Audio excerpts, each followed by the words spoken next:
everybody, back to another morning word. God bless you. Thanks for joining us.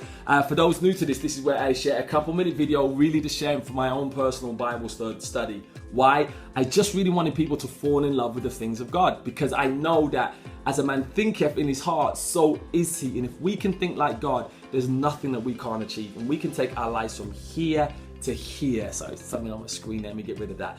And I really believe that God wants to take you to your mountaintops and take you out of your valleys. And you do that by the way that you think. Now, I'm not a pastor or an evangelist, don't work for the church or anything like that. Just someone who fell in love with God.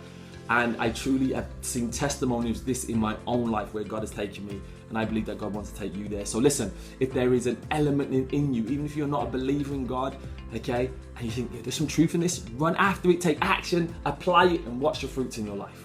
Okay, so let's get into this. We're going to be reading from the 5th book of the Bible, which is the book of Deutronomy, and we're reading from chapter 8, verse 10 to 14, and it reads this.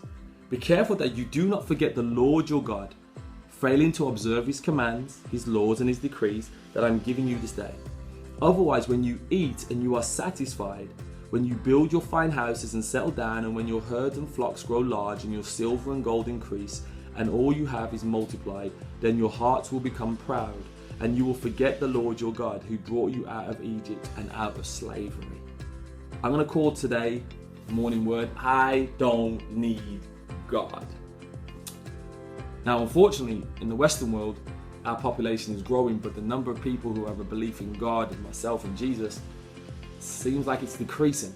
Yeah, there's the churches, and I'm blessed to be a part of the church that is growing, and I've seen many churches growing, but there's also many churches, buildings that are in decay, many that are empty and have a handful of people. And unfortunately, the desire when I look around this climate of people really wanting to have a relationship with God is dwindling. Compared to those now in other countries like India, Pakistan, where I see that growing, and Africa, there's still a strong desire to have a faith in God. And I believe it, the reason being is that when we have so much, when we achieve so much success, and obviously in the Western world, we're able to build great careers, build great homes, as it says here, great gardens and great cars and businesses and stuff like that. You're like, why do I need God? Look what all I've achieved. Look at me, I'm the man. Why do I need God? But then in those countries that don't have the access that we have, the free education, the free healthcare, the opportunities galore, the finances to help build our businesses, and the seed capital and all those things. And your biggest fear is not building a business, it's actually how you're going to feed your child, because there is no jobs and there is no money, or there may be, you're in the midst of crazy poverty. Then do you know what? You are more on bended knees going, God, I need you because I can't do this. But in our culture, we've now become our own gods. So there's no need for that. But I want to give you a thought. Everyone that you watch on social media who's been a crazy success, Bill Gates, Steve Jobs, some of these amazing people.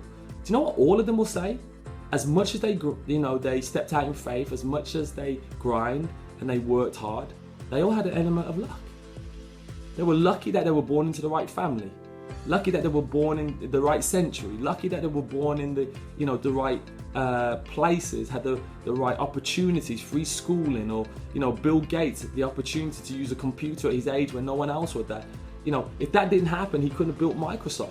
He was just lucky. He was able to be programming at an early age when no one had the access. There were elements of luck, and every one of them will say there has to be an element of luck, things that you can't control that are outside of your circle of influence. They're lucky, but I don't believe it's luck. I believe it's God, and I believe it's favor, and that's why we should desire a relationship with him. So here's a question of the morning. Are you proud believing your success is down to you? I'm the man. I don't need anybody. I definitely don't need God. Here's the lesson of the day. To be a success takes more than just your grind.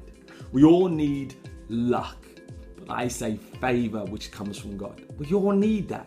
We all need a little bit of favor to facilitate opportunities of success or gaining success. Remember, requires elements that you can't control. You can't control the economy. You can't control the person who gives you that lift up or opens that door of opportunity.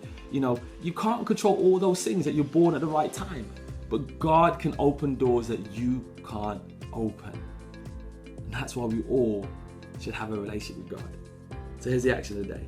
Get your success. But remember the hand of God who supported you to get there. Because you didn't do it all on your own, no matter what you think. So God bless you. And as we always say with Gen Hope, God's gift to us is life. What we do with that life is our gift back to God. Please subscribe to our YouTube channel so you get these videos Monday to Friday, daily inspiration. But more importantly than that, please share this with one person. Because if we can change the mindset of one person, if we can change one person's mind, as a man thinketh in his heart, so is he, we can make the world a better place. I truly believe that. So God bless you and see you soon for another morning.